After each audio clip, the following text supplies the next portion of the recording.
Hey guys, it's me, Daniel, with VintageMagic.com. Welcome back to the first video of the Street Fighter 2 series, where I'll just be playing Street Fighter, kind of like Desolator Magic. I'm trying to copy him, basically. Like my other videos, I try to copy as many YouTubers as possible and try to grab their ideas and basically copy them. No, I'm just kidding. Basically, I want to play, I'm actually playing this live right now, and I don't know if Desolator actually re-records while he's playing, but anyway, I'm going to be kind of, this will be more like a podcast, just like kind of sorting of magic cards type of thing.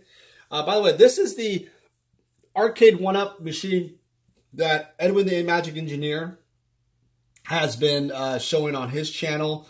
I only bought the Street Fighter one because I only have the time for it, and there's Galaga, Pac-Man, Donkey Kong, stuff like that. But I really always grew up with Street Fighter. I've liked playing it in the arcade. It's one of my favorites to play, and the replay value is really high. So this is the original Street Fighter 2 Championship Edition, and yeah, I'm just going to be talking about Magic Finance. So every single video, I'll probably just go more like a topic that is kind of focused on Magic Finance and what's going on in the industry. I think the more interesting topics going on right now is, should I be liquidating my assets right now to build up cash flow? Should I be afraid of the stock market itself? So let's just dive into that topic, because it's generally the most asked question as of late. So right now, if you've been following the news or just kind of how the market is going, stock market itself, it's one of those things where, if you are a person that was over leveraged in the magic industry for a while, it actually is a very bad time for you, because you're just going to be sitting there with very little cash. And what I mean by over leverage is not having enough cash to buy at dips. It's important to understand that if you don't have cash available to buy at dips, you end up losing opportunities like right now when the things are lower. And it's funny because people say to me, well, Dan, how do you ever know that? How do you know when things will get lower? How do you know what will get lower? And it's kind of hard to decide that, It's hard to understand when that will happen. Well, that was a big... By the way, that 360 pile driver has a wide range if you catch them at a certain point. It's kind of interesting because when you have not enough cash flow already, you're basically at a point where you're going to get over leveraged almost too fast, especially with the prices of the cards and collectibles these days.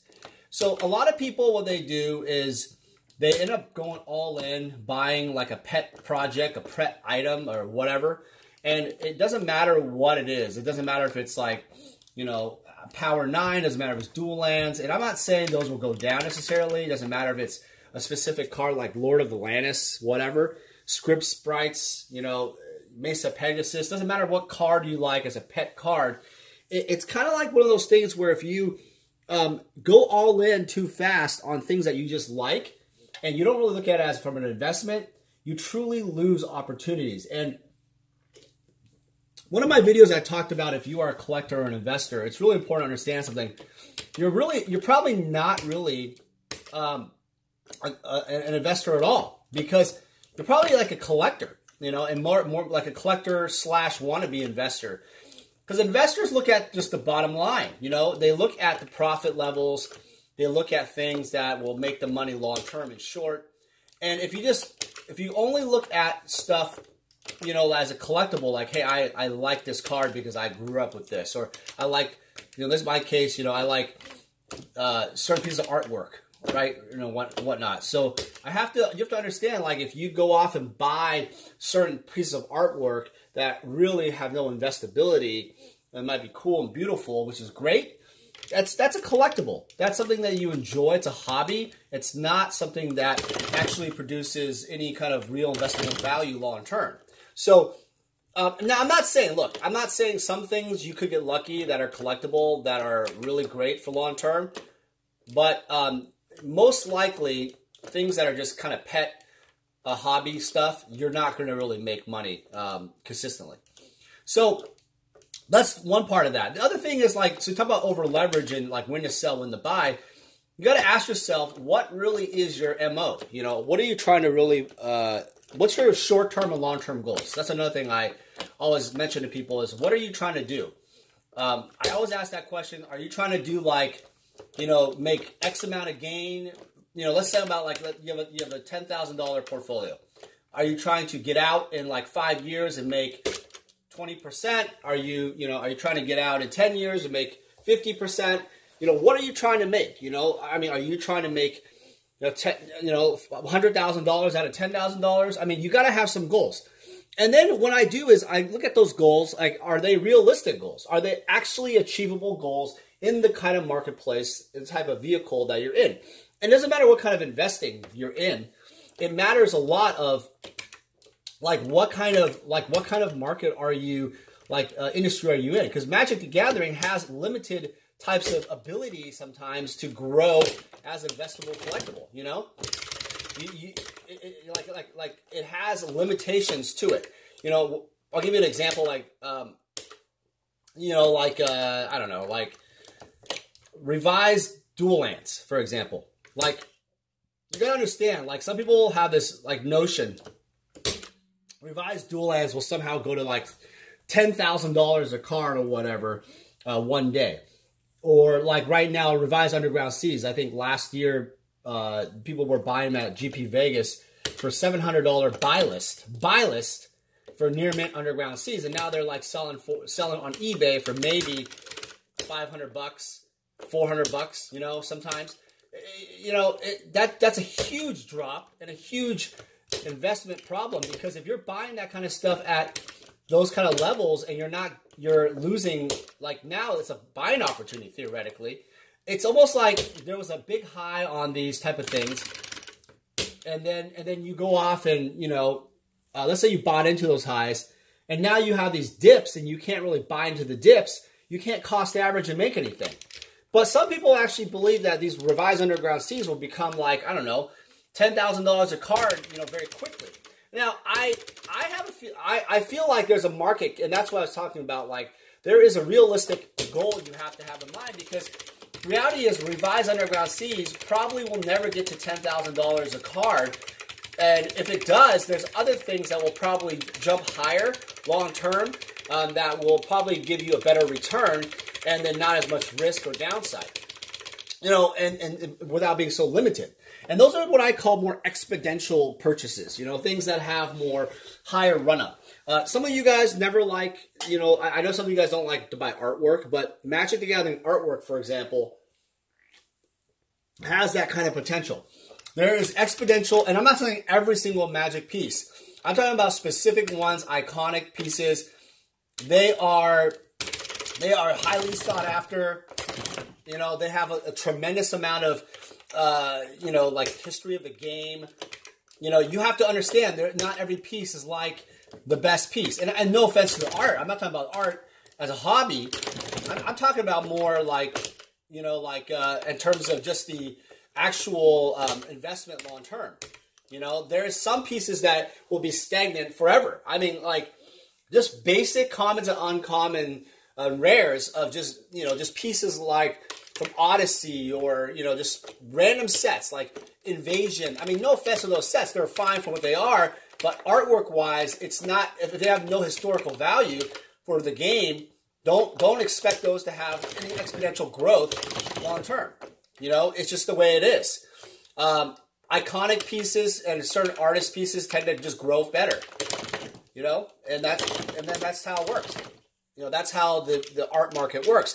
But if you invest a portfolio and you have like kind of a range of collectibles like art, I even think like sometimes artist proofs, and sometimes there's some of the high-end painted artist proofs that are really rare and well done. I think certain types of like limited edition Jaclays and play mats, you know, that have with art on them could go up exponentially. And what I mean by that is that the returns are far higher than you could ever imagine. Far higher than any other card or box you can think of. I mean, no offense to, like, you know, Fallen Empires. I mean, people that love Fallen Empires or that kind of stuff, that's fine. But my problem with Fallen Empires is that there's a certain type of like cap, like a market cap for those type of pieces. And if you have this false expectation, you know, back to our goals, you end up like having this dead money scenario where, okay, you're like, okay, it's risen this much, but now it's kind of like, what do I do? Do I sell it? Do I hold it? Do I buy it? Buy more? What's the plan? So you can't always get stuck on buying that one item either. You have to also buy diverse things. I think some of the investors I've seen out there have made that mistake. They've only bought their, like I said, their favorite cards, buying only sealed boxes at an X amount of percentage price with an X amount of discount. Graded cards, you know, they've only bought when the cards are, you know, at a certain level. They're not willing to overpay, which is a big mistake. I'm telling you right now, because certain cards are exponential growth cards, and if you don't overpay, you're never going to get the card. And people don't understand that's how it works in high-end graded cards, is that if you don't overpay, you will never, ever, ever see the card ever again, and that's just the way it works. I mean, there's nothing you can do about it. You can't argue the seller. You know, you can't you know, negotiate because you've already lost your chance. So that goes to one of the things I have to say is that when you have enough capital ready to go on collecting or investing, you have to also be able to overpay. And this idea of overpaying means buying items that are underpriced, and if the seller still is not willing to lower their price, still paying a little bit more percentage points, you know, whatever it is to get the deal that makes sense. I mean, for example, if Revised Underground Seas, let's say near mint now, are selling for, I don't know, like $500 or $400, $500, right? And you believe that it's going to go to $1,000 plus when the market's better or whatever. I mean, you might as well overpay and accumulate stock when the market is down, right? That's the way to look at it. If you don't do it now, you're going to miss out on opportunities. And then when the market's better, you can basically go off and sell some of your position. So when I talked about before, when do I sell? An opportunity to sell really is when you actually like have, or you're in the money, and then you basically take those profits and you basically sit there and think and say, hey, you know, when there's a higher time, I cost average and sell some of these pieces. This way I can basically get some more cash flow and then reinvest when there's a market downturn. Now, certain items like alpha and beta, like high-end Power 9 or quad plus pluses, the top-end cards, that's where you have to realize and recognize certain pieces will never really go down a lot. And in fact, the supply is so low, when you don't buy them, they're just going to they're going to be gone into the system, and you're going to end up missing that opportunity. So certain things you cannot time a market. Certain ones you're just going to have to overpay and accept how it goes, and that's how it works, you know, in that kind of market. You know, a lot of people also over leverage their personal life. That's another topic I'll jump into here. I feel like what happens is they're not protected well in their personal life. Meaning, if you are a person that is thinking about investing in Magic the Gathering and you're not actually like having, you know, 6 months to a year savings in cash, I'm talking about Magic card and cards and equity. I'm talking about personal life cash. And the problem with all this is that most people don't do that.